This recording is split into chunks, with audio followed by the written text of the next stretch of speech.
Terima kasih Bro Heri untuk lagu penghantar sharing firman Tuhan.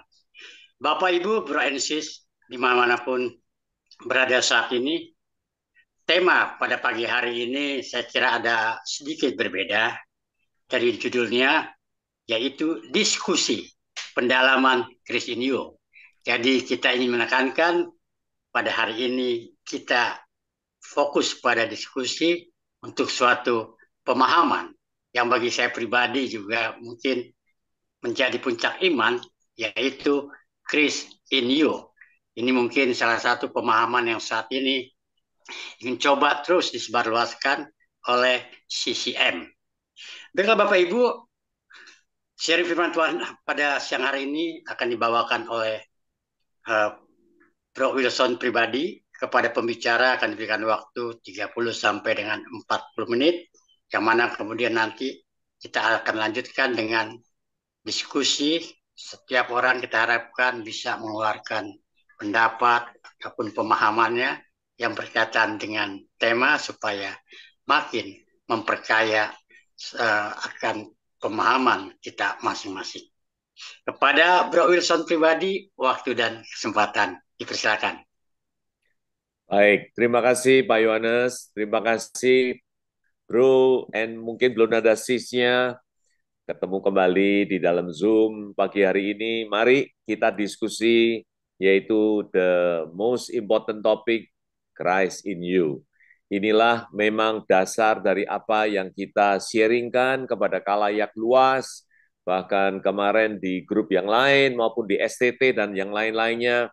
Ini bukan satu hal yang katakan kita yang menciptakannya, tetapi betul-betul ini adalah ulasan, dasar, dan background. Mari kita sama-sama kesempatan yang baik pagi hari ini untuk kita menelaah bersama, karena tidak lain kita bukan mau debat kusir atau gimana, tidak, tetapi biarlah kita renungkan dengan hati yang paling sejuk, paling terdalam, yang dengan tenang, dengan baik, merujuk ke dalam apa yang firman Tuhan uraikan, sampaikan untuk kita menelaah. Nah, apa yang penekanan hal-hal tertentu yang perlu kita selidiki, dan seperti apa yang sering kita katakan, biarlah kita menemukan alurnya, biarlah kita menemukan apa benang merahnya, biarlah ayat demi ayat kita tidak lalaikan, tidak ignore, tidak kesampingkan, tetapi semuanya itu menyambung dengan semua dengan baik karena secara konsisten apa yang Tuhan firmankan. Baik, izinkan saya untuk sharing screen uh, untuk kita semua. Oke ya. Ya, baik. Kembali beberapa asumsi dasar maupun juga asesmen yang kita perlu ketahui bersama.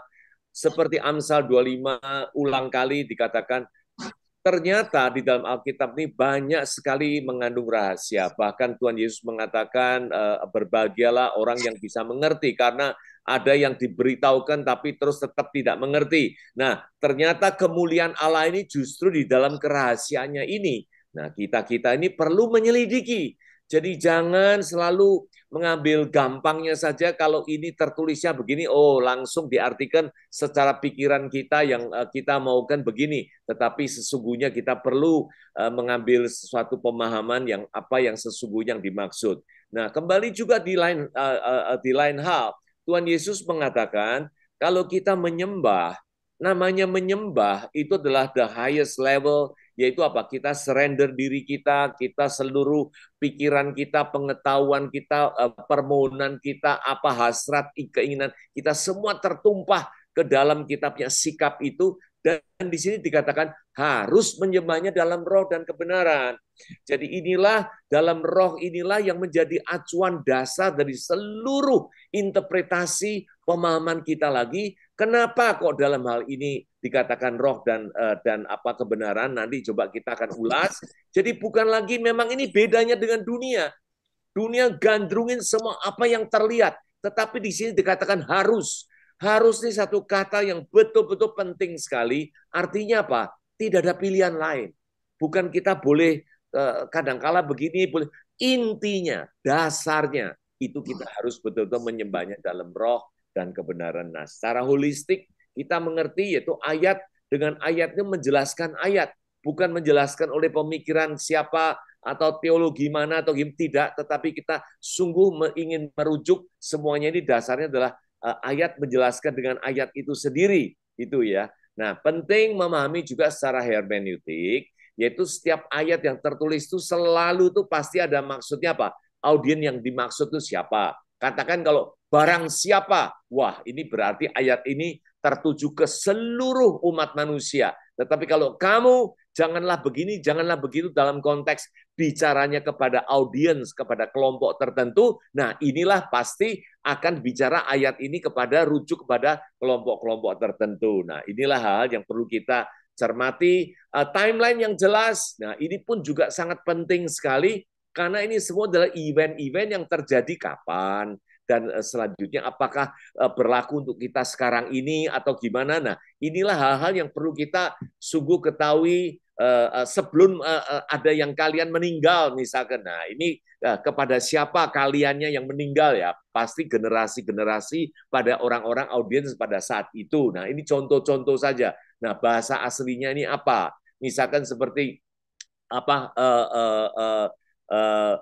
apa ini semuanya akhir dari dunia ini oh ternyata bukan kosmos, tapi yang diartikan adalah G, adalah hal-hal yang apa ini di dalam rujuk di dalam daerah-daerah Israel yang dimaksud, jadi bukan dunia secara fisik bumi atau gimana. Nah inilah hal-hal yang perlu kita memang benar-benar di dalam multidimensi inilah yang perlu kita selalu mengaplikasikan bagaimana sesungguhnya yang dimaksudnya itu. Nah, kembali kita mesti kembali bahwa dasar pemahaman ini bukan dari apa yang terakhir dikatakan, tetapi ini sesungguhnya sudah berawal dari yang lalu. Kita kembali mengerti ya kejadiannya, yaitu sewaktu Tuhan menciptakan manusia itu ada satu perintahnya yang penting, yaitu semua pohon ini boleh dimakan secara bebas. Nah, inilah free will yang Tuhan sudah tanamkan sejak penciptaan umat manusia itu. Free will ini berlaku dan seterusnya dan seterusnya. Sampai pun juga dengan Wahyu seperti apa yang Bro Herianto katakan, Wahyu yang terakhir 22 ayat 10 pun masih mengatakan, biarlah yang baik terus melakukan yang baik, biarlah yang jahat terus melakukannya. Nah, inilah merujuk dari apa konsistensi yang Tuhan sudah memang tanamkan di dalam planningnya, di dalam blueprint-nya itu. Nah, tetapi pohon pengetahuan yang baik jahat ini jangan dimakan. Nah, kalau dimakannya pasti engkau akan mati. Nah, ini ada satu ketentuan perintah khusus yang kita tahu semua, dan akhirnya Adam dan Hawa melalui bujukan dari sang ularnya itu akhirnya memakan itu semua, dan akhirnya dari situlah kita bisa artikan mati yang dimaksud sini tidak lain adalah hubungan Tuhan dengan manusia yang begitu erat, begitu intim. Karena pelanggarannya itulah akhirnya terpisahlah sudah, dan akhirnya keluarlah dari Taman Eden, dan semuanya inilah ungkapan-ungkapan, gambaran-gambaran yang sudah jelas mengungkapkan bahwa akhirnya manusia ini memang terpisah dari Tuhan. Konsekuensinya apa?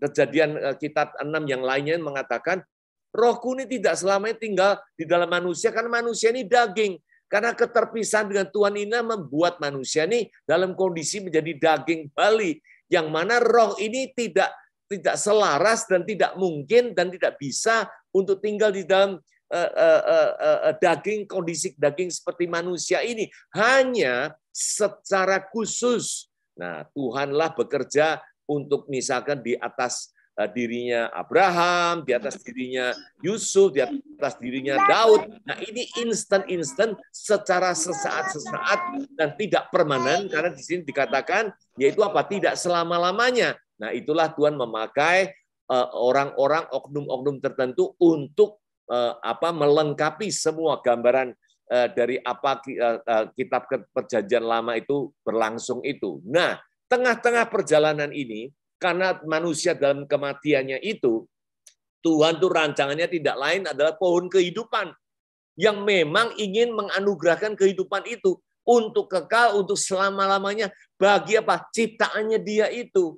Maka itu di tengah-tengah inilah Yeremia sudah mengutarakan nubuatan Tuhan itu sendiri. Beginilah perjanjian. Ini adalah perjanjian baru, perjanjian yang yang bukan seperti yang asalnya ini akan diadakan kepada kaum Israel yang sebagai bangsa pilihan pada saat itu, tapi tentunya inilah rancangan yang awalnya dan kemudianlah kita ini semua menjadi apa yang rancangan keseluruhan sebagai umat manusianya itu. Nah, firman Tuhan mengatakan, aku akan menaruh Tauratku dalam batin.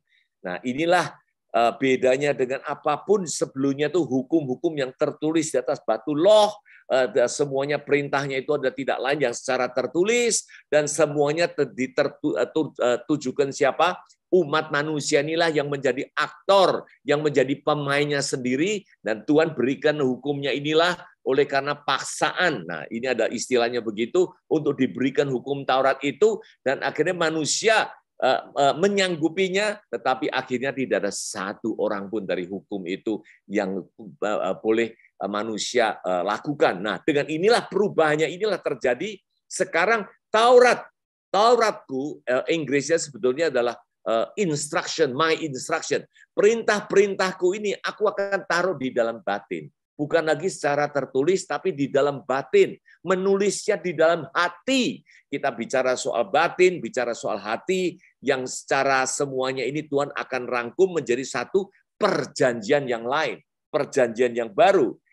Yeskiel pun menguatkan di dalam konteks yang sama, ku berikan hati yang baru, seperti tadi yang dikatakan, yaitu roh yang baru di dalam batinmu. Rohnya siapa ini yang diberikan? Inilah muncul kata-kata yang merubah dari semua kedagingannya itu sekarang dimasukkan ke dalam frase maupun juga dengan wujudnya itu, yaitu roh yang baru yang ternyata di dalam ayat 27 dikatakan rohku inilah yang aku berikan dan diam di dalam batinmu. Perhatikan Bapak-bapak semuanya ini, inilah perubahan yang signifikan, yang penting sekali. Sekarang sudah berbicara soal roh, di dalam roh, ranah roh. Nah, inilah yang wujudnya dari semuanya apa yang menjadi tujuan selanjutnya dan kekekalan Tuhan yang akan Tuhan pertaruhkan. Nah, dari situlah kita tahu kalau itu adalah merujuk kepada roh, lalu kita bicara soal Christ in you, which is Christ. Tuhan Yesus yang wujudnya adalah wujud manusia, bisa dilihat ya. Nah, sekarang bicara soal roh, apa? Hubungannya apa? Korelasinya itu apa? Nah, kembali coba kita ingin menyelidiki way back dari perjanjian lama, di dalam Ulangan itu sudah dikatakan, Tuhan itu Allah kita. Perhatikan Bapak-bapak, yang namanya Tuhan itu sudah jelas is Tuhan, the Lord is Christ. The Lord itu adalah Tuhan Yesus. Nah, sering di dalam ungkapan di dalam perjanjian lama muncul kata-kata Allah, Allah dan sebagainya. Lalu perhatikan baik-baik, karena seolah-olah ada pemahaman yang ingin memisahkan Tuhan, Allah sendiri, roh sendiri. Nah, apa sih kaitannya dengan itu semua? Mari kita renungkan baik-baik. Ulangan 6 dari awalnya sudah mengatakan Tuhan itu Allah kita.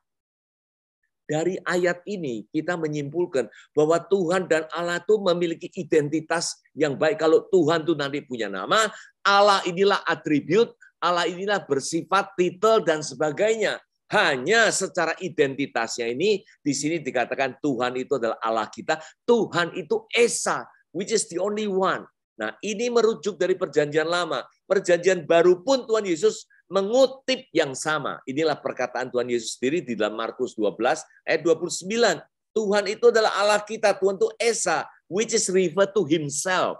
Yang dia menunjuk kepada dirinya sendiri. Keluaran 3 ayat 14 pun juga mengatakan, aku adalah aku. I am who I am. Yang mana akhirnya, nah inilah perlu kita nyimpulkan, perlu kita supaya mendapatkan semua ini, kalau perjanjian lama itu adalah gambaran, wujudnya semuanya adalah di dalam perjanjian baru, which is Christ, yaitu Kristus, tidak lain, akulah jalan, akulah anggur yang baru, akulah air yang hidup, akulah memberikan roti dari surga, akulah, inilah yang wujudnya dari gambaran dari Keluaran, aku adalah akunya ini. Nah, dari sinilah kita menemukan korelasi, yaitu Kristus sebagai sentralnya itu tidak lain adalah Allah sendiri, yaitu adalah yang sudah disebut-sebut di dalam perjanjian lama yang begitu banyak ulang kalinya ini. Nah, kita ambil dari sudut yang lain, Yesaya 45 pun juga sudah sering kita ungkapkan, dari zaman purbakala sudah diberitahukan sejak dari dahulu siapa itu. Bukankah aku itu Tuhan? Nah, inilah klaim dari Tuhan itu sendiri. Tidak ada yang lain, tidak ada Allah. Tidak ada Allah yang lain selain Tuhan, selain daripadaku, yaitu Tuhan itu. Nah, confirmation demi confirmation inilah yang perlu kita petik. Walaupun kadangkala muncul hanya Tuhan sendiri, Allah sendiri seolah terpisah, itu karena konteksnya itu, kondisinya itu memerlukan untuk menguraikannya begitu. Tetapi begitu ada connection words-nya yang tertulis, nah ini kita bisa mengambil kesimpulan dengan lebih tegas lagi, lebih jelas lagi, korelasinya itu baik dalam konteks-konteks yang lain, tetapi sekarang menyambung di dalam ayat-ayat tertentu seperti apa yang kita uraikan di sini. Allah yang adil dan juru selamat. Allah yang adil dan juru selamat. Who is that? Juru selamat ini lebih spesifik lagi karena hanya muncul di dalam perjanjian baru, tidak lain yaitu Tuhan Yesus itu sendiri sebagai sang juru selamat yang itu. Nah, tidak ada lain kecuali aku. Nah, ayat 6 ini pun juga sering kita ketahui, apalagi dalam konteks kalau nanti Natalan, seorang anak telah lahir, putra telah diberikan untuk kita, yaitu lambang pemerintahnya apa? Di atas baunya namanya yang disebut penasihat ajaib. Tidak lain kalau kita bicara soal penasihat itu selalu diungkapkan bahwa kita dalam kerudungan masalah, kesedihan apapun, penasihat ada bicara dalam hati. Ini tidak lain adalah kita bicara biasanya Roh Kudus. Inilah perumpamaan dari situ. Allah yang perkasa. Nah, sekali lagi muncul. Kalau putra itu diberikan, anak itu dilahirkan, yaitu Sang Kristus itu, di sini diungkapkan dialah Allah yang perkasa. Dialah Bapa yang kekal, dialah Raja Damai. Ini serentetan titel-titel maupun atribut-atribut semua tertumplak di dalam satu pribadi, satu nama, yaitu Tuhan Yesus Kristus yang kita kenal itu. Nah, dari sinilah supaya kita tahu dari awal sampai akhirnya tidak lain memang sentral fokusnya itu hanya di dalam Tuhan itu. Nah, apa yang Tuhan Yesus lakukan di dalam waktu di dalam dia wujud di dalam mengambil rupa manusia ini untuk menyampaikan, untuk mewujudkan blueprint-nya itu yang terbaik. Tidak lain, entry gate-nya, yaitu pintu gerbang masuk untuk manusia di dalam kekekalan dia, yaitu terungkap di sini. Jika orang tidak dilahirkan dari air dan roh, ia tidak dapat masuk dalam kerajaan Allah. Bukankah ini memang tujuan dari setiap umat orang yang percaya, mau ingin masuk ke dalam kerajaan Allah, karena apa? Inilah kekekalan yang terjadi, tetapi harus dilahirkan dari air dan roh. Nah, ini muncul satu hal ini kalau kita renungkan tadi udah terpisah. Nah, inilah dikembalikannya ini, yaitu dilahirkan kembalinya ini dari apa? Dari air dan roh. Air itu tidak lain. Di sini memang keberadaan manusia seperti tadi Ulangan dikatakan, manusia ini daging. Memang kalau daging ya dari daging, kalau roh ya dari roh. Tetapi di dalam Kristus inilah, nah keajaiban terjadi dengan dia melahirkan kembali inilah yang kita dalam kondisi daging ini sekarang dilahirkan dari air dan roh. Nah ini membuat kita lah menjadi apa? Manusia rohani. Bukan lagi seperti yang sebelumnya itu ya selalu ada dalam kondisi kedagingan. Tidak lagi karena lahir dari air. Air tidak lain seperti diungkapkan sini adalah Sang Kristus sendiri. Dari dalam hati mengalir aliran air-air yang hidup. Inilah apa yang diungkapkan kepada orang-orang waktu mau merayakan untuk semuanya ini. Dialah datang kepadaku, aku akan berikan aliran air yang hidup ini. 2 Korintus 1 ayat 22 pun juga mengatakan, kalau kita udah percaya ini, seperti tadi yang dikatakan Yohanes 3, itu dimeteraikan tanda miliknya dengan apa? Memberikan Roh Kudus di dalam hati kita. Inilah dilahirkan dari roh itu karena sewaktu kita menjadi miliknya, sewaktu kita terima dia, itu diberikan Roh Kudus di dalam hati kita. Jadi fungsi kita kedagingan kita ini sekarang dirubah di dalam air dan roh, itulah kita dilahirkan kembali apa? Sebagai jaminan, dan semuanya ini sudah disediakan. Jangan lagi kita berpikir kita mau melakukan ini itu untuk meraih ini, tidak. Semuanya Tuhan udah sediakan. Arti inilah yang sering kita katakan kasih karunia Tuhan. Yang melimpah di tengah-tengah kita inilah dengan wujud tindakan-tindakan Tuhan, kebaikan Tuhan ini yang sungguh kita perlu tahu, sungguh kita perlu jelas sekali semuanya ini. Nah, lebih daripada itu dalam Yohanes 14 memberikan kepadamu seorang penolong yang lain. Banyak orang mengatakan penolong yang lain ya tentunya udah lain, tetapi di dalam original language-nya itu ternyata sifat jenisnya itu sejenis. Nah, kenapa sejenis? Yang menyertainya selama-lamanya, yaitu roh kebenaran. Kalau kita bicara roh kebenaran itu siapa? Bukankah kembali-kembali kebenaran itu adalah Kristus itulah. Nah, itulah roh Kristus yang disinggung di sini dari wujud mengambil rupa manusia inilah Tuhan sudah menubuatkan bahwa penolong inilah yaitu tidak lain kalau kita merujuk adalah roh kebenaran itu sendiri, yaitu roh Kristus sendiri yang akan menyertainya selama-lamanya. Inilah jejak rancangan kekekalan yang Tuhan sudah arahkan, yang Tuhan sudah sediakan bagi setiap orang, bagi setiap umatnya ini.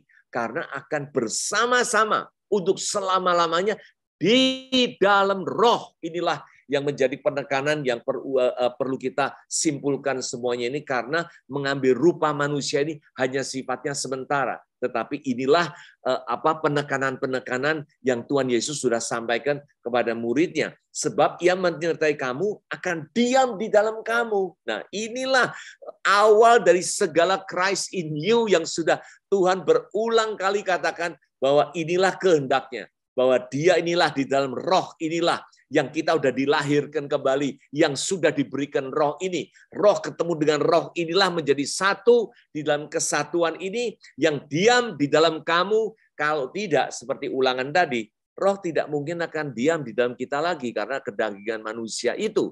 Tapi inilah kondisi yang sudah diciptakannya, sudah disediakannya untuk masuk ke dalam kekekalan di dalam tinggal bersama-sama itu. Aku tidak akan meninggalkan kamu sebagai yatim piatu. Benar, kita bersyukur kepada Tuhan. Karena kita ini bukan lagi sebagai yatim piatu yang seolah-olah Tuhan Yesusnya di sono, di atas, di mana yang tidak kelihatan, yang tidak masih jauh, masih nanti. Tidak.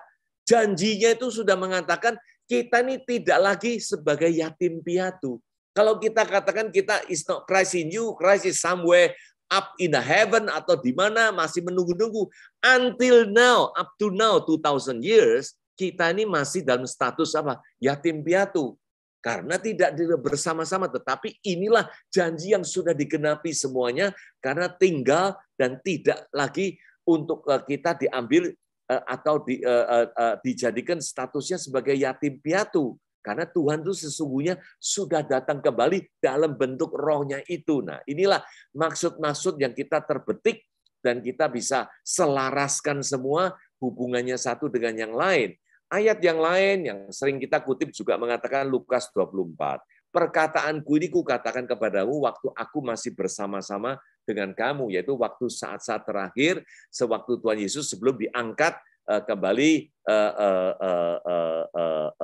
memisahkan diri dengan murid-muridnya. Di situ dikatakan harus digenapi semua apa? Hal-hal yang tentang aku. Di dalam apa? Kitab Taurat, kitab para nabi. Kalau tentang aku, kitab Taurat, kitab para nabi, yang dinanti-nantikan itu apa? Yesaya 53, wow, ini seorang yang remuk mukanya, yang tidak dikenali lagi, yang menanggung segala penderitaan manusia. Itu semua adalah nubuatan-nubuatan menantikan Sang Mesias itu. Itulah pokok dari segala perjanjian lama, karena itulah kerinduan dan hasrat keinginan semua umatnya itu menantikan Sang Mesias itu. Nah, itulah yang dikatakan tentang aku ini sudah harus digenapi. Tidak lain berarti bahwa Mesias inilah sudah ada dan sudah tinggal dan sudah bersama-sama. Karena inilah semua tumpuan harapan, keinginan dari apa yang tertulis di dalam perjanjian lama. Dan kitab Mazmur pun juga mengatakan itu. Nah, kalau kita memiliki pemahaman ini, firman ini dikatakan, lalu ia membuka pikiran mereka untuk mengerti kitab suci. Wow, puji Tuhan, pegang baik-baik Bapak-bapak ataupun juga dengan Ibu yang ada, biarlah kita mengenal inilah dasar pemahaman yang sudah terjadi, yang sudah dilakukan, yang sudah digenapi, yaitu Sang Mesias yang tunggu-tunggu itu sudah ada dan sudah benar-benar reside into our heart, in our life, supaya semuanya ini membuka pikiran kita untuk mengerti apa kitab suci, untuk mengerti dengan baik. Nah, inilah dasar semuanya yang tidak lagi diragukan, yang tidak lagi tabrakan ayat dengan ayat yang lain, karena semua ini sudah masuk ke dalam apa benang merah alur yang sudah Tuhan pimpin itu. Ayat yang lain supaya meneguhkan kita pun juga tahu semua Adam yang pertama ini adalah makhluk yang hidup, tetapi Adam yang akhir yaitu Kristus menjadi roh yang menghidupkan. Ada pertanyaan kemarin tuh loh, kok bisa Adam yang akhir itu adalah Tuhan Yesus? Jangan lupa di dalam Roma 5 kan mengatakan, oleh karena satu orang yaitu Adam, semua umat manusia jatuh dalam dosa. Tetapi dikatakan di situ, tetapi oleh karena Adam yang akhir itu, oleh sang Adam yang akhir itu, hanya satunya itu saja, kita yang semua umat manusia berdosa telah diberikan pengampunan. Wow, dari situlah kita jelas sekali Adam yang akhir tidak lain adalah Sang Kristus itu sendiri. English word-nya pun juga lebih jelas untuk mengatakan itu sudah menjadi roh yang menghidupkan. Kalau Inggrisnya is life-giving spirit. Jadi bukan lagi menjadi, tetapi memang kodratnya, memang asalnya, memang keberadaannya itu adalah roh. Nah, inilah yang kita perlu untuk menjernihkan pemahaman kita bahwa ternyata betul semuanya ini adalah apa yang sudah merujuk kepada satu kesatuan pribadi yang sungguh kita ingin nyatakan dengan baik, dengan benar. 2 Korintus 3 ayat 17 pun mengatakan sekali lagi ini dalam perjanjian baru, bukan di dalam yang lama. Lama tadi dikatakan Tuhan itu adalah Allah kita, Allah itu adalah roh, tentunya Tuhan itu adalah roh. Tetapi perjanjian baru pun terungkap di sini dikatakan Tuhan itu adalah roh. Di mana ada roh Allah, di situ ada kemerdekaan. Puji Tuhan, kita telah dilepaskan, dibebaskan segala ikatan-ikatan, bahkan ikatan dosa, hukum maut, dan semuanya seperti apa yang Roma 2 yang sudah tertulisnya demikian, oleh karena rohlah ada di dalam kita ini. 1 Petrus 3 pun mengatakan, yaitu dari Kristus, yang banyak orang cenderung melihat dia ini wujudnya sebagai manusia, bagaimana kok bisa Christ in you? Karena pemahaman Christ in you tidak lain, itu adalah dalam roh dan kebenaran inilah menjadi dasar. Tidak mungkin kalau begitu Christ bisa in you, in me, in every one of those believe, atau di dalam seluruh tubuh Kristus. Nah, ini semua adalah masuk ke dalam ranah yang sungguh dari ayat demi ayat itu supaya kita bisa sinkronkan dengan baik. 1 Petrus 3 pun menjelaskannya lebih jelas lagi. Kalau Kristus dibunuh sebagai manusia, sekarang sudah dibangkitkan apa? Menurut roh. Di dalam Inggrisnya, by the Spirit. Itulah New King James yang mengatakan itu. Jadi memang bangkitnya itu dia kembali kepada asalnya. Kalau di dalam Matius pun juga mengatakan apa? Dia memang lahir dari benih Roh Kudus. Bukannya dia lahir dari apa? Dari hubungan dari darah daging seperti Yohanes 1. Tidak, semuanya ini bukan itu, karena semua itu adalah dari Allah sendiri yang mewujudkan semua ini, semuanya ini. Nah, dalam roh inilah dia memberitakan Injil kepada bangsa-bangsa lain. Nah, Matius 1 ayat 18, kelahiran Kristus yang mengandung dari apa? Dari Roh Kudus. Nah, biarlah ini kita cerna dengan baik. Hubungannya satu dengan yang lainnya ini menggambarkan inti dari semuanya ini tidak lain adalah wujud dari nyatanya, yaitu roh dan kebenaran inilah yang Tuhan tekankan sekali. Nah, 2 Korintus pun juga mengatakan ini, tidak lagi menilai seorang menurut ukuran manusia, bukan lagi secara outward looking-nya, bukan lagi menurut apa wujud yang kelihatannya, bukan. Inilah yang dimaksud ukuran manusia, tetapi menilai Kristus pun juga tidak lagi menilainya demikian. Nah, untuk itulah biarlah pemahaman kita lebih jelas lagi, lebih ke dalam gambaran yang lebih jelas lagi. Kalau dulu ada bayangan gambarannya Kristus begini begitu, buanglah semuanya itu, karena bukan lagi itu seperti apa menilainya dia seperti apa, menilai seperti manusia, tidak lagi. Jadi siapa dalam Kristus, ia adalah ciptaan yang baru. Kita sering mengatakan bahwa kita ini ciptaan baru. Tahukah inti dari artinya daripada ini? Karena ayat 16 menyambung ke ayat 17. Kalau 16 yang kita sudah menilai Kristus bukan lagi menjadi ukuran manusia, dan kita disebut kita ini adalah ciptaan baru. Kita ciptaan baru dalam apa? Kalau bukan menurut ukuran manusia. Tentunya sudah dalam roh. Nah, inilah yang perlu kita ketahui bahwa ciptaan baru kita ini sudah di dalam roh, bukan ciptaan baru manusia dulu. Misalkan tidak ngerokok sekarang ngerokok, itu baik saja. Itu simptom yang baik aja. Tetapi intinya kita ini diubah dari yang dulunya daging sekarang menjadi ciptaan roh yang baru. Nah, inilah dalam konteks yang mungkin kita bisa jabarkan lebih jauh lagi. Nah, saya ingin ngajak dari semua ceritanya ini, akhirnya kesimpulannya ada satu hal yang penting. Kita tidak bisa bicara seperti dengan manusia rohani kalau hanya manusia duniawi. Inilah keluhan Paulus kepada Korintus. Korintus kota yang besar, kota yang makmur pada saat zamannya itu, dan itulah semua orang-orang yang bergelimpangan dengan keduniawiannya. Dia katakan tidak bisa berbicara seperti manusia rohani, semuanya ini manusia duniawi. Nah, ini komplainnya. Apa yang diartikan di situ? Ditulis, belum dewasa dalam Kristus. Ibrani 5 mengatakan dari sudut waktu, kalau kita sebagai orang percaya sudah puluhan tahun, dan saya yakin percaya begitu banyak rekan-rekan sama juga sudah begitu lama, dari sudut waktu bukan lagi selalu itu makanan minuman susu yang enak-enak didengar untuk apa yang kita lihat, apa yang kita rasakan, apa yang hasrat keinginan kita secara kasat mata dipenuhi oleh Tuhan.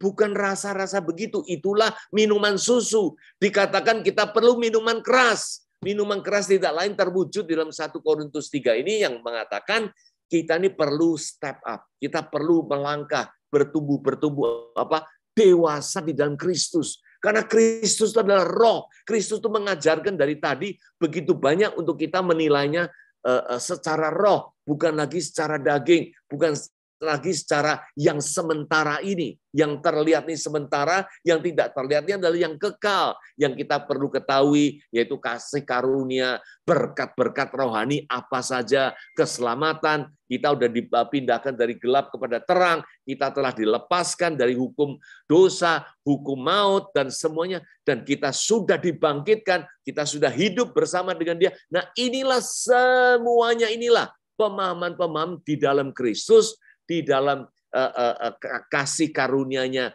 di dalam berkat rohaninya ini. Inilah yang supaya kita bertumbuh untuk mengenal, untuk mengerti status kita bagaimana. Nah, dari situlah 1 Korintus 2 mengatakan gini, manusia duniawi tidak bisa menerima yang dari roh Allah, karena bagi mereka satu kebodohan. Ya, memang kalau kita bicara kepada orang yang belum mengerti, orang luar, katakan kita ini sudah hidup dalam Kristus, kita ini sudah dibangkitkan, kita ini sudah tidak akan mati selama-lamanya karena dalam Kristus. Orang terheran-heran, orang-orang ini semua mengambil mengikiranya ini suatu kebodohan. Kok bisa ceritanya begini, wong kita nanti akan mati? Nah, inilah hal-hal yang terungkap di sini supaya kita memahaminya secara rohani. Memang penilaian ini semua adalah di dalam roh dan kebenaran ini yang menjadi dasar untuk kita terus telusuri dengan baik. Tadi dikatakan sempat diskusi pagi ini mengenai kerajaannya. Jelas sekali dalam Yohanes 18 ayat 30 mengatakan, kerajaanku ini bukan datang dari dunia ini. Nah, kalau kita menginginkan nanti akan begini, ada punya tempat, punya Kristus duduk di atas tahtanya sebagai raja. Ayat ini sudah tertabrak dengan jelas sekali dan tidak mungkin hal ini akan mewujudkannya begitu. Nah, inilah kepekaan kita. Perlu kita tahu satu ayat demi ayat yang lain yang tidak dibawakan ke dalam contradiction. Otherwise, it is not valid any further. Oleh karena itu sudah kita jelas untuk bisa memahami bahwa hal itu bukan seperti apa yang dipikirkannya itu. Nah, maka itu manusia duniawi tidak menerima roh Allah sebagai satu kebodohan, tidak dapat memahaminya. Nah, sebab itu apa di sini dikatakan hal ini hanya dapat dinilai secara rohani. Kembali, inilah semua rangkaian-rangkaian yang perlu kita bawakan ke dalam perjanjian baru ini, rangkaian dalam dimensi pemahaman penilaian secara rohani ini. Nah, inilah yang dikatakan dalam ayat 16, kami memiliki pikiran Kristus. Wow, itulah tadi yang dikatakan kita dewasa dalam Kristus, kita memiliki pikiran Kristus, kita menilainya secara rohani, kita bertumbuh untuk mengenal kasih karunia, berkat rohaninya apa saja, apa yang sudah dilakukan, kerajaannya kayak apa, gimana. Nah, inilah hal-hal yang memang serentetan ini yang menjadi apa? Pertumbuhan iman kita di dalam memiliki pikiran Kristus ini. Filipi 2 ayat 5 mengatakan biarlah kita dalam hidup kita ini apa? Memfokuskan, menaruh pikiran, perasaan yang ada di dalam Kristus Yesus ini. Bukan lagi kita mengambil dengan ayat-ayat yang mungkin diartikan lain daripada ini semuanya, yang kita kembali kepada apa? Pada umumnya. Yang publik punya acknowledgement, yang diakui oleh publik secara massal, secara yang umumnya, itulah yang berlaku. Bukan kita kembali, yaitu kembali ke ranah kebenaran firman, itulah yang sungguh menjadi pegangan. Itulah yang seperti yang tidak terherankan dikatakan apa? Yang dipanggil banyak, tetapi yang dipilih sesungguhnya tidak banyak. Nah, inilah kita teguhkan hati kita, pikiran kita, supaya kita betul-betul untuk berjalan di dalam ranah on the track, seperti apa yang memang kehendak Tuhan itu, yang Tuhan tuliskan di dalam seluruh seantero Alkitab itu. Nah, kembali, ini semuanya kita tahu kerajaan Allah itu tidak dengan tanda-tanda lahiriah. Ini sudah jelas dikatakan dengan ayat ini, ya kan? Jadi orang kalau mengatakan lihat di sini, lihat di sana, jangan. Kerajaan Allah itu ada di antara kamu. Nah, lebih telaknya lagi sebetulnya yang jelasnya dalam Inggrisnya itu is in you, is not within you, tetapi is in you. Kerajaan Allah itu sudah ada di tengah-tengah kita ini, orang-orang yang percaya kepadanya. Nah, untuk itulah supaya kita dikuatkan ayat demi ayat, tidak lagi bimbang, tidak lagi dikatakan ini itu. Bahkan 1 Korintus 15 ayat 50 mengatakan lebih telak lagi, yaitu daging dan darah tidak dapat bagian dalam kerajaan Allah. Sudah tidak lagi terwujud di dalam satu bentuk apapun, yang fisik, yang ini, yang itu, ada tempat, dan tidak. Semuanya ini kita sudah dibawakan ke dalam kekekalannya Dia.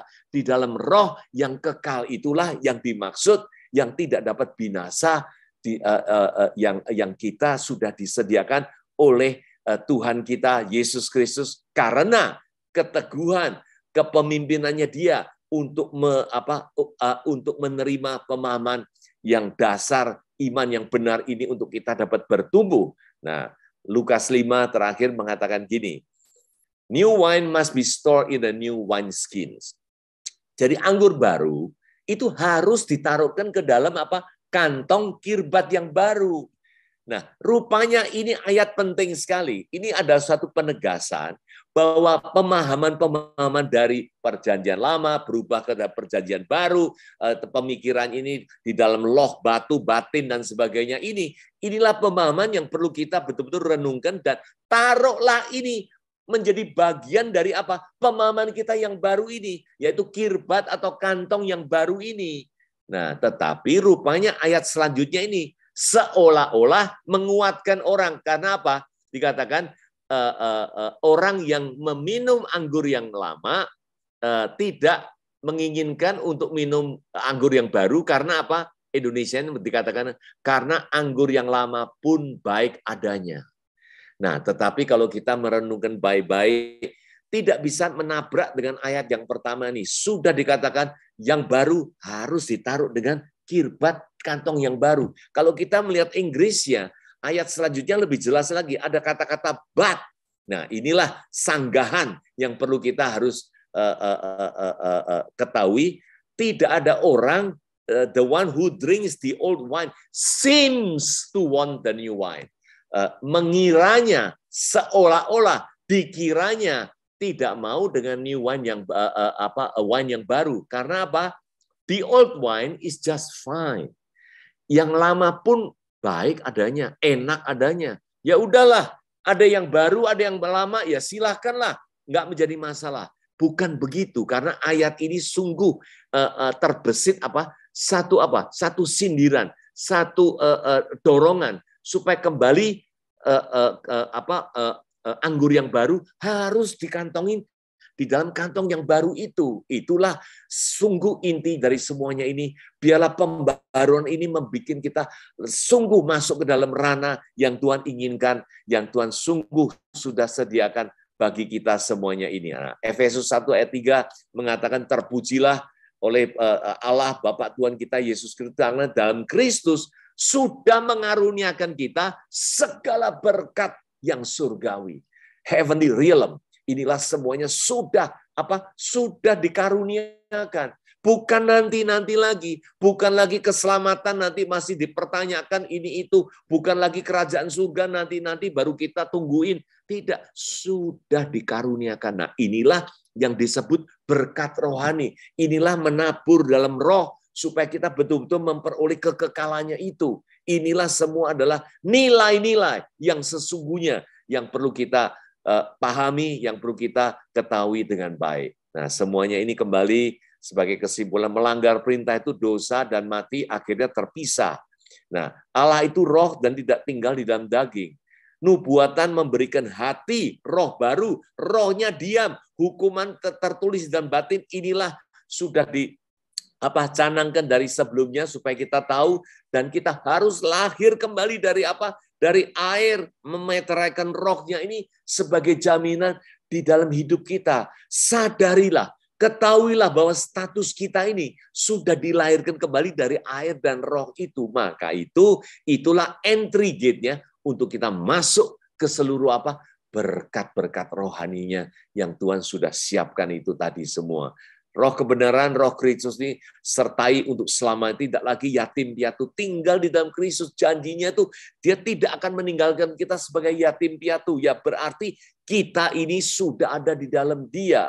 Nah, segala nubuatan mengenai Mesias Kristus antaranya itu bagaimana lahirnya, matinya, bangkitnya, terangkatnya, kembalinya. Ini semuanya pun sudah tergenapi oleh karena Tuhan Yesus mengatakan selagi aku bersamamu, semuanya tentang Dia sudah harus digenapi. Pegang dengan ayat ini semua, dengan firman, dengan baik-baik, walaupun mungkin ini jarang terdengar, tetapi biarlah sharing ini semuanya bisa membuka, mulailah horizon pikiran kita terbukakan dengan seutuhnya, selebihnya. Inilah kehendak Tuhan. Biarlah kita bertumbuh, berbuah yang baik sesuai dengan apa yang Tuhan inginkan. Nah, Tuhan Yesus lahir bangkit oleh roh. Ada Adam yang terakhir menjadi roh yang menghidupkan, ya kan? Tidak lagi memikir menurut manusia, Kristus pun jangan dinilai seperti manusia, tetapi ciptaan baru dalam Kristus yang roh itu. Ciptaan baru itu bukan sekedar hanya fenomenalnya, oh baik ini itu, bukan, tetapi di dalam inti dalamnya ini sudah dirubah menjadi manusia rohnya itu. Ditegaskan darah dan daging tidak ada dalam kerajaan Allah, tapi sukacita kebenaran di dalam roh inilah sesungguhnya adalah kerajaannya itu. Nah, iman teguh dalam Kristus tidak tertolak. Karena apa? Ada ayat yang mengatakan ujilah dirimu sendiri, tahukah bahwa Kristus sudah ada dalam kamu? Kalau tidak akan tahan uji. Inggrisnya dikatakan otherwise you will be disqualified, ditolak oleh karena kalau tidak mengakui adanya Kristus sudah ada di dalam hidup kita ini. That is so crucial. Makanya ini sangat penting sekali untuk kita pahami dengan baik, camkan baik, dan pegang dengan baik-baik. Tidak lagi goyah dari hal ini itu, karena ayat demi ayat sudah mengatakannya supaya kita benar-benar stay tune in Christ. Nah, beritakan Injil sepenuhnya dalam Kristus, Christ in you. Ini terambil dari Kolose 1 ayat 25 sampai 28. Rahasia Injil berabad-abad ini telah dinyatakan. Yang dinanti-nantikan itu semua sudah terbuka, sudah dinyatakan, sudah betul-betul hadir di dalam kita ini semua. Nah, terakhir, segala berkat rohani yang surgawi sudah dianugerahkan. Puji Tuhan, kita bersyukur kepada Tuhan, kelengkapan semua ini sudah kita miliki. Kita syukuri dengan ini empowering, memberikan kita kekuatan yang baru untuk kita melakukan segala pekerjaan yang sudah dinantikan untuk kita lakukan. Puji Tuhan, terima kasih teman-teman, Bapak, Ibu, dan semuanya ini. Thank you, Christ in you, and the hope of glory. Haleluya. Amin. Amin. Amin. Thank you. Terima kasih, Bro Wilson. Thank you. Untuk sharing pendapat, pemahaman yang menjadi tema kita pada yang hari ini, yaitu diskusi pendalaman Christ in you. Tidak lupa saya ucapkan selamat datang, selamat bergabung bagi Bapak, Ibu, dan juga sudah ada Bro and Sis-nya nih sekarang, ada Sis Cindy saya lihat, ya kan, untuk kehadirannya pada siang hari ini. Bapak Ibu, sekarang kita akan masuk ke diskusi tanya jawab, dan memang luar biasa bagi saya pribadi apa yang semua dipaparkan oleh Bro Wilson. Salah satu yang membuat saya juga selalu berusaha bisa ikut untuk acara ini. Setiap Sabtu saya merasa makin diperkaya, makin ditambahkan, ya kan, pengertian, pemahaman yang tentunya berdasarkan Alkitab untuk semakin memperkuat iman saya bahwa memang Kristus sudah ada di dalam diri saya. Baik, kita mulai aja diskusi tanya jawab, dan saya kira jangan segan-segan, ya kan, karena kalau saya suka perhatikan kalau Bro Wilson yang pembicara kok pada takut-takut ya, pada segan-segan nanya, ya kan. Kita hari ini diskusi, ya kan, bebas saja untuk saling menambahkan juga kekayaan, pengertian, dan pemahaman kita. Kita percaya Roh Kudus berbicara melalui setiap orang yang hadir di tempat ini. Dipersilakan untuk siapa yang ingin pertama mengambil kesempatan ini. Bisa angkat tangan atau langsung saja unmute dan bisa langsung bicara. Terima kasih. Saya. Ya, silakan. Ya, Pak Tommy, silakan. Wah, datang ramai nih kalau Pak Tommy ini, ya kan, pasti banyak bahu-membahu gitu. Pak Wilson ngambil di Yohanes 14 ayat 16 sampai 18. Ayat 15-nya sama ayat 23-nya mengatakan begini. Yohanes 14 ayat 15, jikalau kamu mengasihi aku, kamu akan menuruti segala perintahku. Aku akan minta kepada Bapa. Jadi itu ayatnya terkait. Lantas ayat 23, jawab Yesus, jika seorang mengasihi aku, ia akan menuruti firman-Ku, dan Bapa-Ku akan mengasihi dia, dan kami akan datang kepadanya dan diam bersama-sama dengan dia. Saya lanjut dengan ayat yang terkait ya, Pak. Di Yohanes 3 ayat 36. Yohanes 3 ayat 36, ini yang terkait ya. Barang siapa percaya kepada anak, ia beroleh hidup yang kekal. Tetapi barang siapa tidak taat kepada anak, ia tidak akan melihat hidup, melainkan murka Tuhan tetap ada di atasnya. Satu ayat terakhir, ini yang terkait juga, itu di Ibrani 5. Ibrani 5 ayat 8 dan 9. Ibrani 5 ayat 8 dan 9.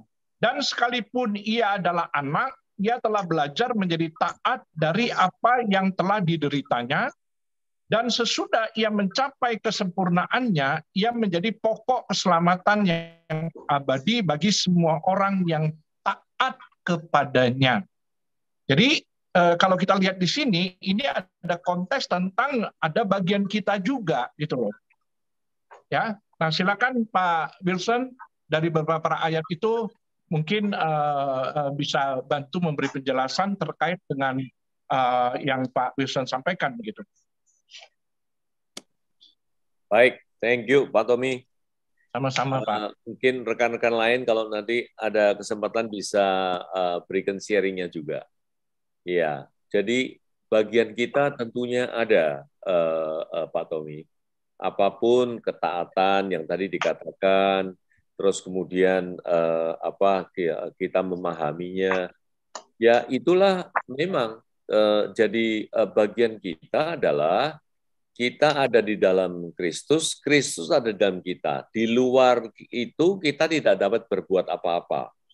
Jadi kita di dalam Kristus itu pemahamannya adalah kita memahami betul-betul masalah soal Kristus, seputar Kristus. Kalau kita udah di dalam Dia, kita sudah jangan memahaminya, mencoba memahami yang lain, yang ini itu. Nah, makanya itulah yang akhirnya menjadi satu mix up yang tidak mendasari konsistensi yang baiknya tadi. Jadi tetap memang bagian kita ini ya kita mengerti oleh pimpinannya. Kembali kepada Filipi 2 juga mengatakan bahwa no one can boost up, tidak ada satupun kita yang bisa banggakan, tetapi kita mengerjakan dengan gentar keselamatan kita. Nah, Allah lah yang mengerjakan dalam diri kita. Makanya yang penting menurut pemahaman saya, kita nih pahami bahwa Kristus sudah ada dalam kita. Sudah sepenuhnya. Nah, dialah yang memimpin untuk kita bagaimana seperti tadi yang dikatakan mentaati, memahami, mengikuti, untuk mengerti semuanya ini. Oleh apa? Oleh yaitu dasar-dasar dari apa yang sudah kita letakkan sebagai dasar iman kita ini, which is Christ in me, in you, and then semuanya ini Kristuslah yang sudah menyediakan untuk kita pahami, untuk kita bertumbuh di dalam Dia. Jadi bukannya terus kita hanya lost begini aja, tidak. Karena memang pertumbuhan itu, ya kalau saya bilang dituntut oleh Tuhan juga. Tuhan itulah yang ingin supaya kita bertumbuh. Bertumbuh untuk mengenal lebih dan lebih. Karena memang spektrum apa yang kita pahami di dalam Kristus itu sungguh luar biasa dan benar-benar sangat luas, yang tak terhingga sehingga kita bisa memahaminya secara benar, secara baik, gitu kan. Seperti ungkapan seorang pedagang menemukan harta yang dipendam. Nah, ini gini-gini nih emangnya merujuk kepada secara nilai dunia yang dikatakan wah kalau gitu terus disimpan. Bukan. Yang namanya nilai kekayaan yang terpendam ini tidak lain yaitu pengenalan akan Kristus.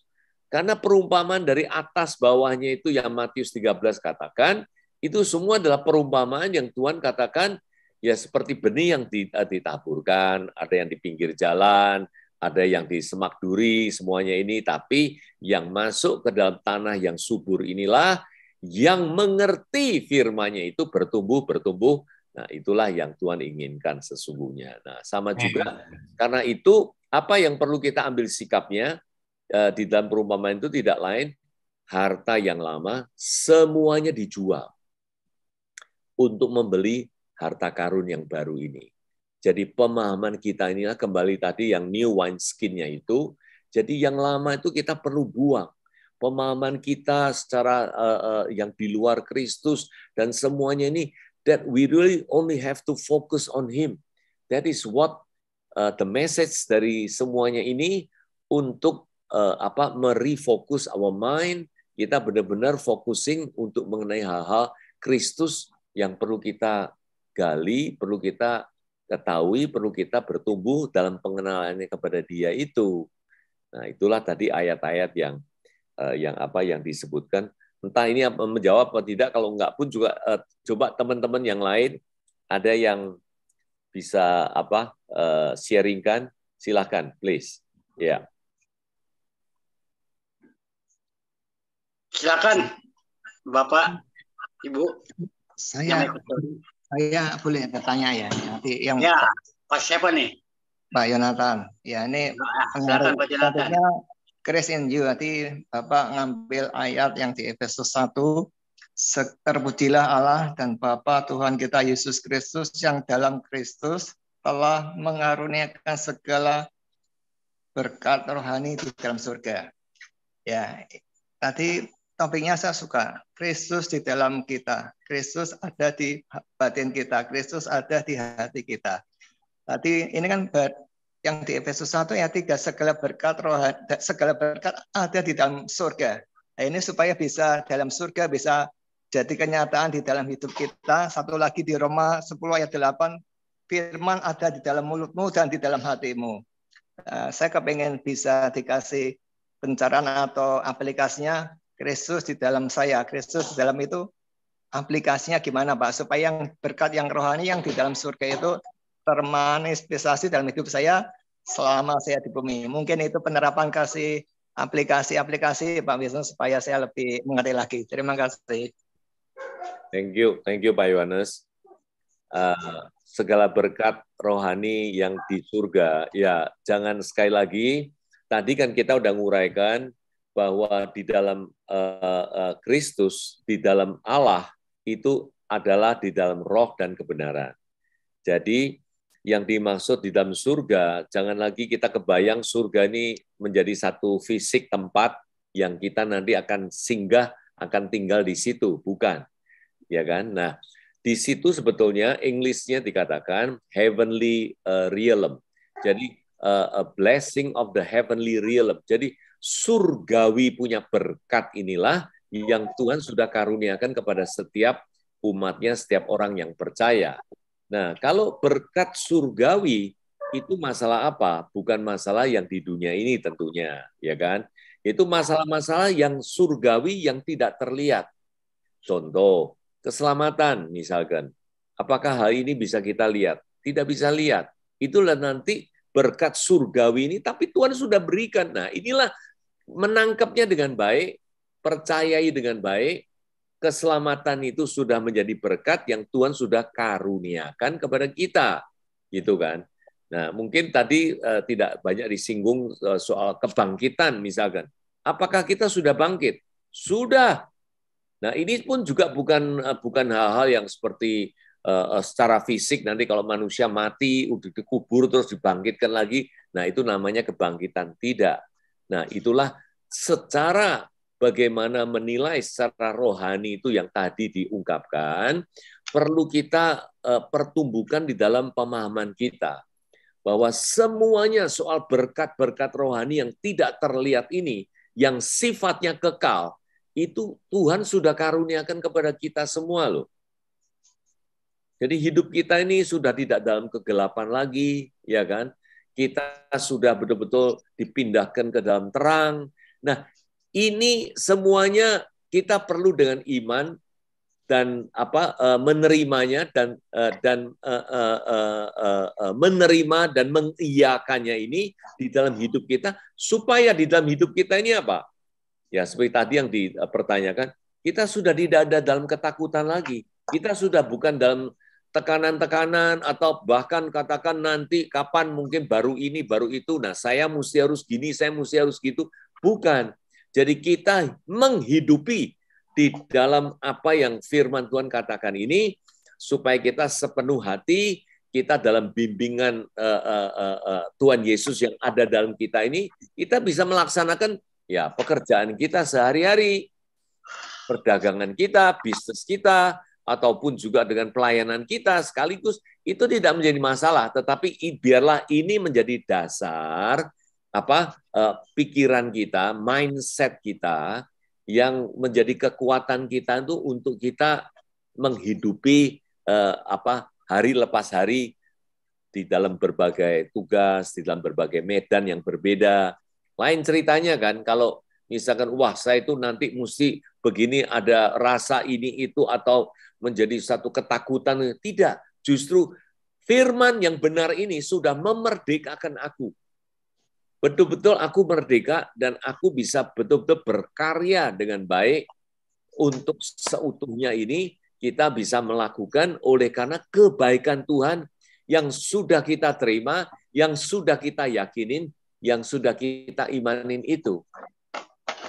Begitu Pak Yonatan. Nah, untuk itu sebagai ekspresinya itu yaitu mulut aku mengaku, hati saya percaya. Nah, inilah menjadi rujukan supaya kita senantiasa mengekspresikan ini, karena kita sudah benar-benar mengaku semua ini Tuhan ada dalam kita, baik dengan mulut, baik dengan hati, baik dengan tindakan. Itulah aliran-aliran yang air yang hidup itu mengalir di tengah-tengah hidup setiap orang yang percaya kepada dia. Tapi at the first place, supaya kita punya pemahaman yang sudah memang Tuhan canangkan, berikan, beritakan untuk kita terima dengan baiknya itu. Gitu Pak Yonatan.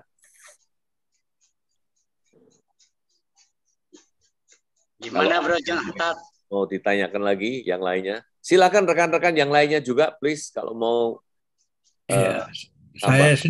Saya sekarang giliran berbicara ya. Boleh Pak Moderator? Kapan saya berani bilang nggak boleh buat Pak Sipayung? Coba aja ingat-ingat. Pasti boleh. Oke lah. Silakan. Jadi terima kasih. Memang apa yang disampaikan, walaupun saya terlambat tadi tampil, tapi saya kira-kira dapat memahami apa yang Pak pembicara sampaikan tadi. Dan ketika timbul pertanyaan dari Bapak Tommy yang mengambil 3 ayat mempertentangkan tentang kasih karunia dan respon manusia. Saya pikir sudah jelas ini dalam keterangan Pak Wilson tadi, bahwa yang perlu kita ini rupanya adalah soal iman. Soal iman, betul-betul soal iman. Jadi kalau iman itu masih kanak-kanak, tadi disinggung Pak Wilson juga itu, Ibrani 5 itu, ya mereka tidak mengerti tentang Kristus di dalam kita. Kita di dalam Kristus, kita saja di dalam Kristus mereka belum tahu. Apalagi Kristus di dalam kita, itu lebih jauh sekali. Gereja-gereja seperti gereja kami yang biasa tidak memahami itu. Lalu saya sampai kepada pemikiran, kalau kata Ibu dari Sydney ini tadi datang inspirasi, kepada saya juga inspirasi datang begini. Iman yang dewasa itu adalah yang sudah merdeka. Yohanes 8 ayat 32. Dan di sana diperlukan benih yang tumbuh. Benih itu adalah pengetahuan tentang firman Tuhan tentu. Jadi jikalau kamu tetap di dalam firman-Ku, kamu akan mengenal kebenaran dan kebenaran itu akan memerdekakan kamu. Nah, kebenaran itu ada di dalam kita, yaitu firman Tuhan. Lalu datanglah tentangan yang 3 ayat tadi. Bagaimana sikap kita? Ya, kita taat, tapi bukan dari daging, dari hasil kemerdekaan. Kemerdekaan bahwa kita mengetahui pengetahuan Kristus ada di dalam kita, dan kita mengetahui Filipi 3 itu juga bahwa dia yang bekerja. Nah, ini selesai.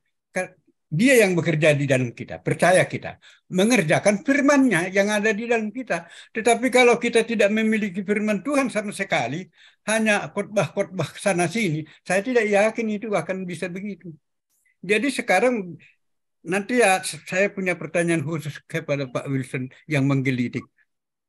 Tapi saya mau setuju dulu dengan segala keterangannya. Tetapi kalau keterangan ini, kalau kita belum bertumbuh dewasa, kalau gambaran Ibu dari seberang benua ini tadi mengatakan 3 fase begitu, saya juga menangkap itu. Kalau kita belum hidup di dalam roh, enggak ceritalah di dalam seperti apapun yang diceritakan dari tadi. Jadi bagian terakhir dari kekristenan adalah dewasa di dalam roh. Itu pun pilihan. Kan sama dengan Adam dong di Taman Eden sebelum berdosa. Dia boleh tidak memakan itu. Tetapi kalau belum diselamatkan oleh pengorbanan Kristus, kita belum merdeka, kita belum punya kuasa untuk memilih. Ini sudah merdeka oleh karena kita menerima pengorbanan itu. Merdeka. Bahwa kita tidak berdosa lagi. Tidak dihitung dosa kita. Yang dihitung adalah kalau kita tidak melakukannya, ya nggak dapat apa-apa. Tetapi kita melakukannya oleh karena keyakinan bahwa dia yang di dalam kita melakukannya. Galatia 2 ayat 20. Cuma saya kurang bisa sistematik untuk menerangkannya. Tapi itu dulu, nanti kesempatan yang lain. Supaya ada kesempatan bagi saudara-saudara yang lain. Begitu, terima kasih kembali kepada moderator.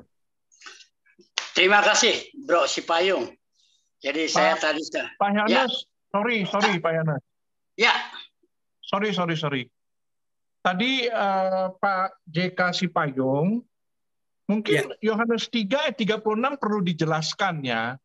Jadi jelas clear, kita di dalam Yesus, Yesus di dalam kita itu clear. Tapi orang yang di dalam Yesus, Yesus di dalam kita itu harus ada buah, nggak boleh nggak ada buah. Begitu. Nah sementara ayat Yohanes 3 ayat 36 ini nggak usah diterjemahkan atau mau diterjemahkan. Saya nggak ngerti terjemahkannya seperti apa begitu. Dan kata-kata taat itu ada bagian kita. Bagian kita bukan dalam pengertian kedagingan.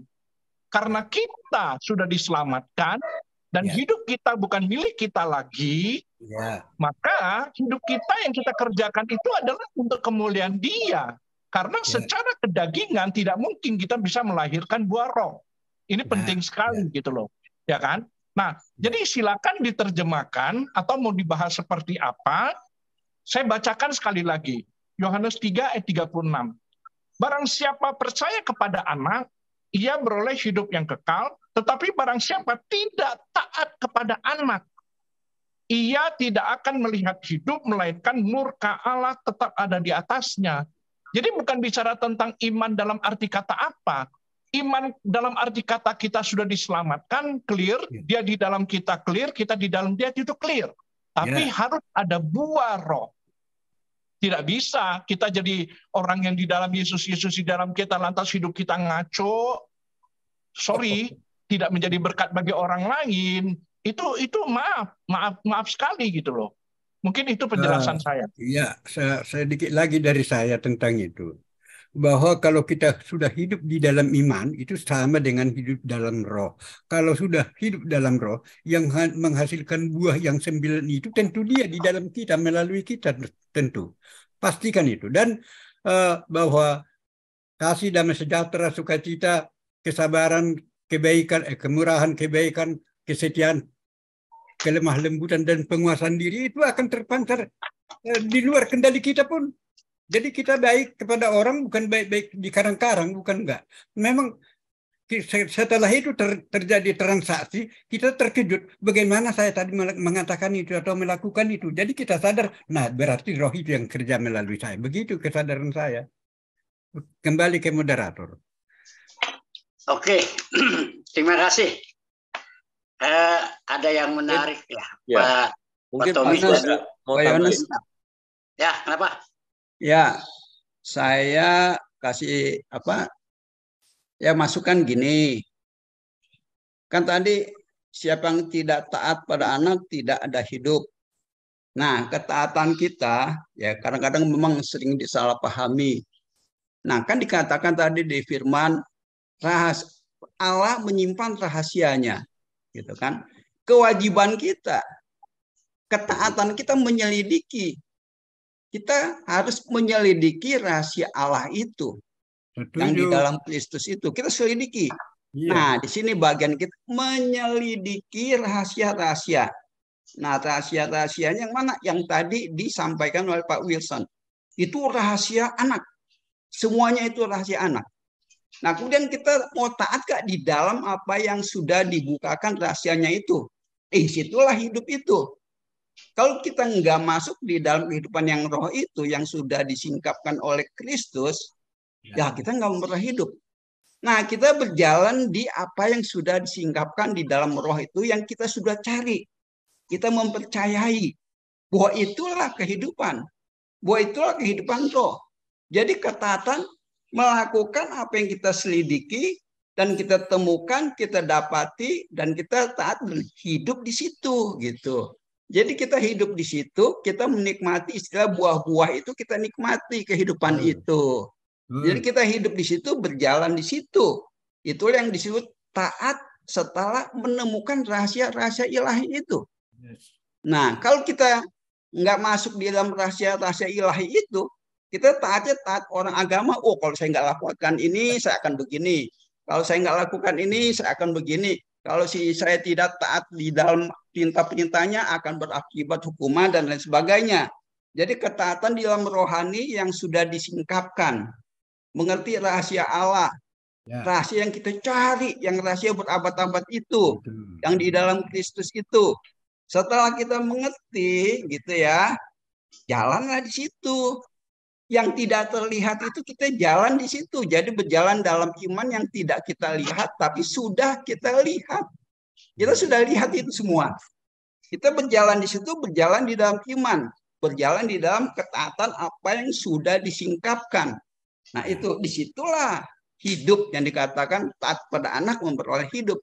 Kalau tidak hidup di dalam roh yang itu, Seperti yang tadi saya katakan, kalau nggak begini akan dihukum, kalau nggak begini akan dihukum, ya binasalah gitu kan. Karena tidak bisa melakukan itu.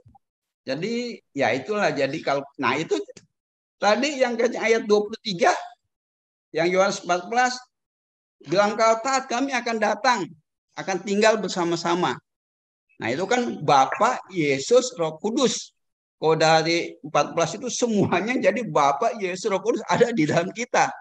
Nah, perlu kita evaluasi apakah tiga-tiganya itu ada di dalam kita.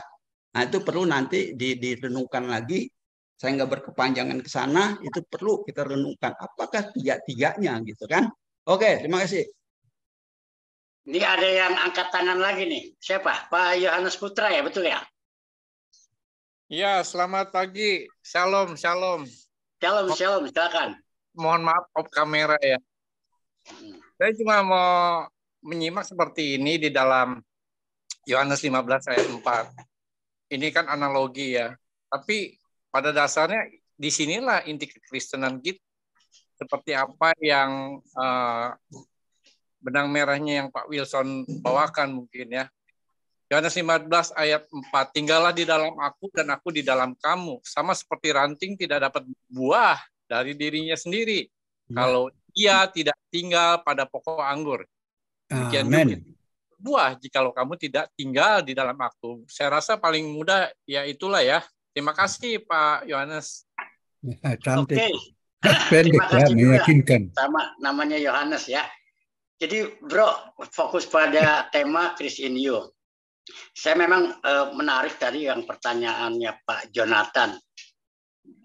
Yang ingin mungkin saya juga coba bantu tegaskan menurut pemahaman saya, yang menyatakan Kristus di dalam kita itu bukan kita loh, tetapi itu keluar langsung dari mulut Yesus. Ini dulu kita mesti saklek harus menerima kenyataan ini, bukan kita yang ngaku, tetapi dari Kristus.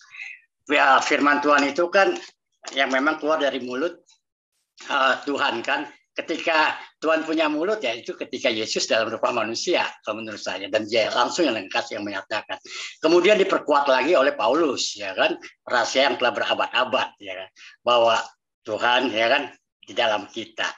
Nah, memang tantangan terbesar kita saat ini terus apa sih implementasinya kalau memang Tuhan sudah di dalam kita, di dalam hidup kita? Betul Pak Tommy, harusnya kita berbuah, buah-buah yang berasal dari Roh Kristus yang ada di dalam diri kita.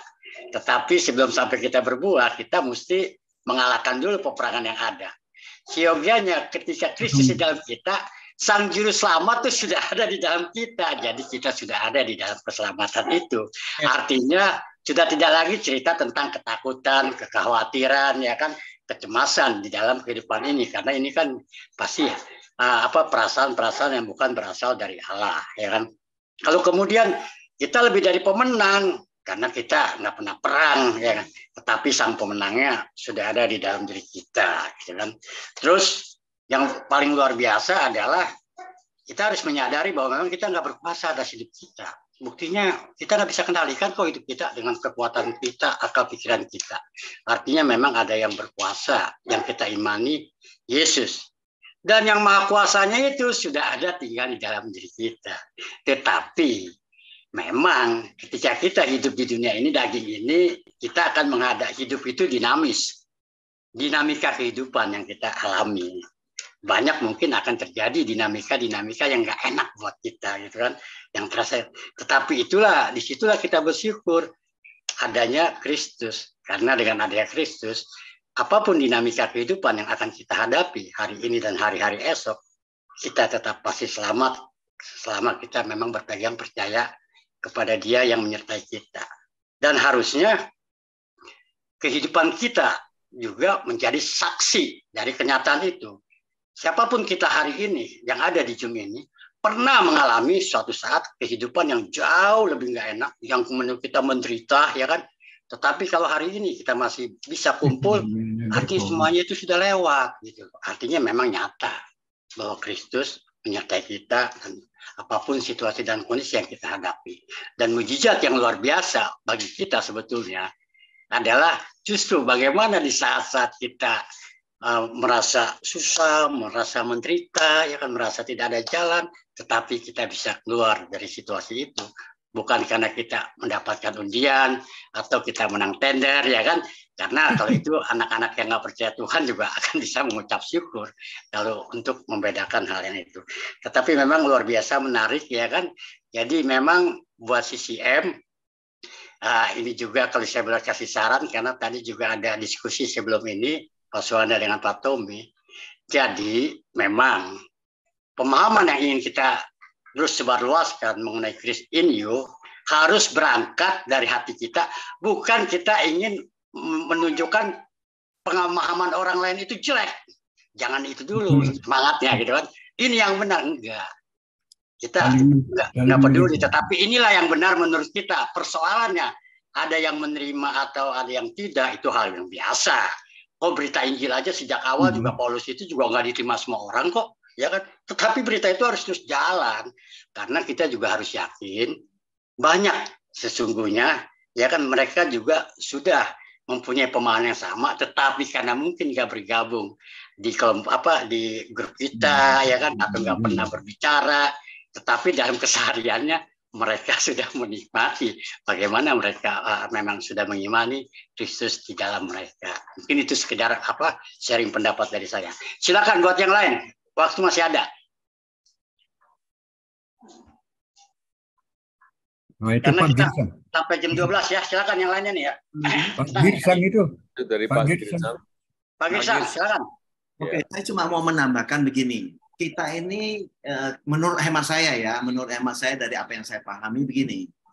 Kita ini kan harus bisa betul-betul mendalami sebelum salib dan setelah salib.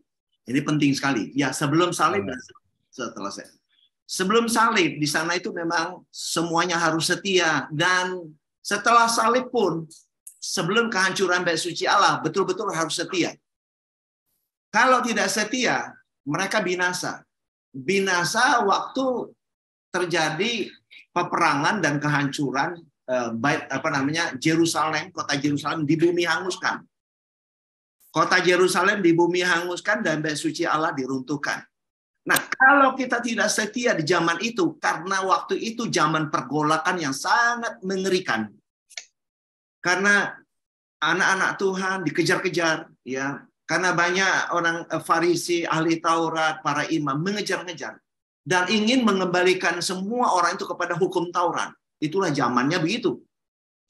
Kalau kita mau flashback ya, membawa pikiran kita, memahami kondisi yang terjadi itu seperti itu.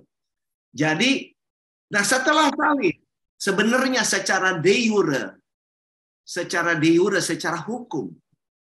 Nah, Yesus itu di Filipi 2, ya, ayat sampai 6 dan 7. Dia mengosongkan dirinya dan taat sampai mati di kayu salib. Jadi kalau cerita ketaatan, yang paling taat itu ya Yesus itu yang paling taat, gitu ya.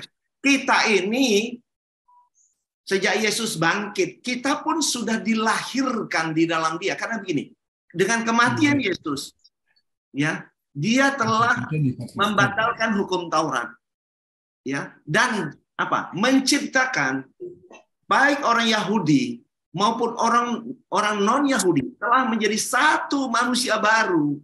Nah, ini penting sekali. Menjadi satu manusia baru di mana? Di dalam Kristus itu. Nah, iyalah. Jadi kita ini sebenarnya ada di dalam yang taat itu. Di dalam Kristus itulah kita. Jadi bukan kita yang hebat, bukan kita lagi bla bla bla bla kehebat. No. Tapi inspirasinya itu datang dari Dia. Karena Kristus itu adalah Roh yang menghidupkan itu. Maka Galatia 5 ayat 25 berkata, kalau engkau hidup oleh Roh, oleh Kristus, maka engkau dipimpin oleh Roh itu. Nah, jadi Roh itulah, Sang Kristus itulah, Sang Firman yang hidup itulah, yang memimpin hidup kita day by day di dalam kehidupan kita. Ini penting sekali kita paham. Jadi bukan kita yang setia, tapi kita telah hidup di dalam Kristus yang setia. Nah, ini bedanya di situ, pandangan-pandangan ini. Supaya kita tidak misunderstood di dalam pengajaran kita, bahwa kita ada di dalam Dia itu. Sehingga yang dikatakan Christ ini itu semua itu berjalan saling sinkron. Semua ayat-ayat itu betul-betul mengarah kepada Christ in you itu. Kita bersatu dengan dia. Nah kan juga saya sering berkata di dalam pelayanan saya, tadi kalau disebutkan anak Allah ya Pak Tony ya. Pak Tommy anak Allah. Dan kan dulu kita dikatakan hamba Allah, ya kan, anak Allah, murid Kristus. Nah, the highest level sebetulnya yang perlu kita hidupi itu, the highest level itu apa? Bukan lagi anak Allah. The highest level kita itu mempelai yang bersatu dengan Kristus, unity with Him. Nah, inilah the highest level yang Tuhan ingin wujudkan. Karena Dia kudus, kita telah menjadi manusia spiritual yang kudus di dalam Dia. Nah, inilah penggenapan yang tadi juga dikatakan Pak Yonatan, Bro Yonatan bilang, wah terus karunianya apa, ini apa. Nah, itu nanti kita harus baca lagi di Efesus 1 ayat 3 sampai seterusnya. Bahwa kita sudah mendapat keselamatan, kita telah dikuduskan, kita telah bukan manusia yang bercacat lagi. Akhirnya kita apa? Menjadi mempelainya. Nah, itulah karunia-karunia yang kita nikmati dalam hidup kita. Dan kita bukan orang berdosa lagi, tapi kita orang benar di dalam Kristus itu. Kita orang kudus di dalam Kristus itu. Nah, coba kita lihat sekarang satu ayat ini, Pak Tommy, sama teman-teman sekalian. Nah, ini penting sekali ayat ini. Nah, bisa kelihatan ya, coba ya. Nah, ini. Ayat ini bagus banget ya, ayat ini. Karena kita ini buatan Allah. Ya, kita ini buatan Allah, diciptakan dalam Kristus Yesus untuk melakukan pekerjaan baik yang dipersiapkan Allah sebelumnya. Ia mau, ya Tuhan mau supaya kita hidup di dalamnya. Di dalam apa? Di dalam apa namanya? Perbuatan baik itu, di dalam pekerjaan baik itu. Apa itu pekerjaan baik? Nah, menjadi catatan bagi kita bersama, sahabat-sahabat sekalian. Pekerjaan baik di sini bukan membantu orang, itu ini, menyumbang orang uang sekian. Itu bagus, itu bagus. Orang nggak kenal Yesus pun bisa lakukan itu. Ya, membantu orang, ya berbuat baik sana sini, berbicara baik, berkata baik, itu bagus. Everything is okay. Tapi ingat, orang nggak kenal Yesus pun bisa melakukan hal itu. Tapi dimaksudkan di ayat ini lebih dalam dari itu. Lebih dalam sekali ya. Nah, karena kita ini buatan Allah, diciptakan dalam Kristus Yesus untuk melakukan pekerjaan baik yang dipersiapkan Allah sebelumnya. Nah, ini. Jadi pekerjaan baik itu yang dipersiapkan Allah sebelumnya. Ia mau supaya kita hidup di dalamnya, di dalam pekerjaan baik yang Allah siapkan sebelumnya itu. Apa itu? Nah, sesuai dengan 1 Petrus 1 ayat 20 dikatakan, sebelum dunia ada, Kristus sudah ada. Tapi karena kamu di zaman akhir, Dia datang. Jadi kedatangan Yesus turun ke bumi sampai mati di kayu salib, itulah perbuatan baik, pekerjaan yang baik yang dipersiapkan Allah sebelumnya. Jadi pekerjaan yang baik yang dipersiapkan Allah sebelumnya adalah Kristus turun dan mati di kayu salib dan bangkit dan mempersatukan kita di dalam Dia. Nah, inilah pekerjaan baik. Nah, Dia mau supaya kita hidup di dalamnya. Nah, di dalam apa? Manusia baru kita itu. Manusia baru di dalam Kristus itulah kita hidup di dalamnya. Nah, waktu kita hidup di dalamnya, di dalam Sang Kristus, maka apa yang terjadi? Maka dalam hidup kita bersama, kita mengenakan pikiran Kristus dan perasaan juga yang ada pada Kristus. Lalu apalagi yang terjadi di Filipi 2 ayat 13? Allah lah, Tuhan lah, Kristus lah yang melakukannya, baik kemauan maupun perbuatan sesuai kerelaannya. Jadi nggak ada kehebatan kita lagi di situ, nggak ada kehebatan kita. Kenapa? Karena kita sudah unity dengan Kristus itu. Jadi jangan lagi kita bilang kita yang hebat, enggak. Kita ini the unity with Christ, kita sudah satu dengan Dia. Bahkan dikatakan di 1 Korintus 6 ayat 17 katakan, tetapi siapa yang mengikatkan dirinya pada Tuhan, menjadi satu roh dengan Dia. Nah, inilah jiwa kita yang sudah diselamatkan itu. Manusia baru kita itu, manusia spiritual kita yang tinggal di dalam itu, menyatu dengan roh. Jadi kita sudah menjadi satu roh di dalam kehidupan kita. Jadi roh itulah yang memimpin kita. Makanya benar kata Pak Tommy, nggak mungkinlah orang yang sudah menyatu dengan Kristus, bersatu dengan sang mempelainya, menjadi gerejanya, menjadi jemaatnya, ya, dengan pemahaman yang benar, pengertian yang benar, dan menghidupi Kristus itu, nggak mungkin kita jadi penjahat, nggak mungkin kita jadi begitu, begini, nggak mungkin. Nah, apa yang Pak Tommy katakan itu mengalir dari Tuhan, dari sang Tuhan itulah dia turun. Melalui pikiran kita yang sudah dikuasai oleh pikiran dan perasaan Kristus itulah menggerakkan tubuh kita ini to do the best in our life, gitu. Sehingga orang bisa melihat Kristus yang ada di dalam kita. Kira-kira begitu. Itu tambahan aja, Pak Tommy dan teman-teman. Nampaknya sudah jam 12 ini. Ya, bila perlu kita tambah 15 menit. Mungkin kalau saya bisa tambahkan sedikit. Silakan. Apa yang dari Pak Tommy punya point, obey in son gitu ya.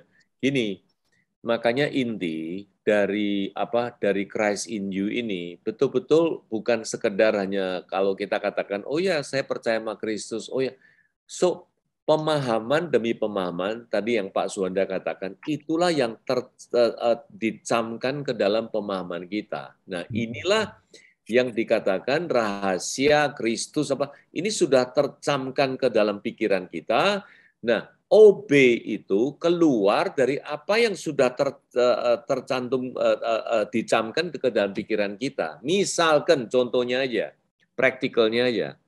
Kalau ditanyakan apakah Kristus di surga atau di dalam dirimu? Nah, ini pernyataan obey kita ini setelah kita memahaminya nih, apa yang kita mau nyatakan? Oh iya, Kristus ada dalam hati saya, sudah dalam hati. Puji Tuhan, terima kasih, gini-gini. Nah, atau sebaliknya ditanya, apa you memang sudah bangkit? Atau nanti kamu baru bangkit? Oh no, I'm now resurrected already in Christ. Saya sudah dibangkitkan, puji Tuhan. Nah, inilah serentetan-serentetan pemahaman yang sudah kita serap, yang sudah kita ketahui, di dalam dia, di dalam anaknya dia ini, kita mentaati, kita mengikuti sejalan dengan apa yang kita udah pahami ini tuh. Jadi bukan sekedar hanya kita memahami ini, tapi terus kita masih bercokol begini, masih pemahaman itu. Nah, seperti tadi yang perumpamaan itu, kita menemukan harta karun yang baik itu, terus yang lama semuanya dijual untuk membeli yang ini. Nah, inilah pembaharuan pikiran sesuai dengan tadi Pak Tommy katakan kita perlu bertumbuh. Nah, inilah pertumbuhan. Inilah pertumbuhan yang dimaksud. Jadi pemahaman ini at the first place yang perlu benar-benar mempertumbuhkan karena perubahan Kristus semua ini mengenai mindset. Mengenai mindset.